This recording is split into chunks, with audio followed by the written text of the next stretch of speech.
என்னை ஆட்கொண்டவரும் நான் சேவிக்கிறவருமான ஆண்டவராகிய இயேசு கிறிஸ்துவின் நாமத்தினாலே அன்பினல் வாழ்த்துக்கள். கிறிஸ்து இயேசுக்குள் மிகவும் பிரியமான அன்பு சகோதர சகோதரிகளே, இந்த கடைசி நாட்களில் மனுஷர்கள் வஞ்சித்து கொண்டிருக்கிற காரியங்கள் எவ்வளவு அதிகமாய் பெருகி கொண்டிருக்கிறது அல்லவா? மிக குறிப்பாக அநியாய வட்டி தொழில், அது மாத்திரமல்ல, தன்னிடத்தில் வேலை செய்கிறவர்களுக்கு சரியான முறையில் சம்பளம் கொடுக்காமல் இருத்தல், ஏதாவது ஒரு காரியங்களை சொல்லி சம்பளத்தில் ஒரு பிடித்தத்தை ஏற்படுத்துதல், அல்லது ஏதாவது ஒரு வகையில் அவங்களுக்கு நியாயமாக சேர வேண்டிய காரியங்கள் எல்லாம் கொடுக்க முடியாதுன்னு சொல்லி தடைப்படுத்துதல், இதெல்லாம் நம்ம பார்க்குறோம் இல்லையா? விதவைகளை ஏமாற்றுதல், திக்கற்ற பிள்ளைகளுடைய காரியங்களை அபகரித்தல், எளியவர்களுடைய கூக்குரலுக்கு செவி கொடுக்காமல் போதல் என்கிற காரியங்கள் எல்லாம் எல்லா இடத்திலும் பரவி கொண்டிருக்கிறத நம்ம பார்க்குறோம் இல்லையா? எத்தனை தொழில் நிறுவனங்களில் இப்படிப்பட்ட காரியங்கள் வேரூன்றி காணப்படுகிறது பாருங்கள். ஆனால் இதை செய்கிறவங்க என்ன நினைக்கிறாங்க? நான் சரியாக தான் செய்கிறேன், முடிஞ்சால் நீ நிரூபி பார்க்கலாம் அப்படின்னு சொல்லுவாங்க. அநியாய காரியத்தை தான் செய்கிறாங்க, ஆனால் அது அவங்க பார்வையில் அநியாயமாகவே தெரியாது. அதே போல் தாங்க செய்கிற அநியாயத்தெல்லாம் ரொம்ப சாதுரியமாக மறைத்து வைப்பார்கள்.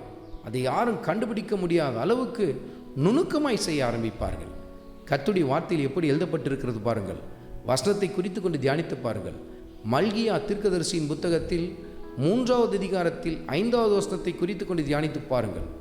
நான் இப்படிப்பட்டவர்களுக்கு விரோதமாய் தீவிரமான சாட்சியாயிருப்பேன் என்று சொல்லி சேனைகளின் கர்த்தர் சொல்லுகிறார் என்று சொல்லி எழுதப்பட்டிருக்கிறது நீங்கள் பார்க்க முடியும். எப்படிப்பட்டவர்களுக்கு விரோதமாய்?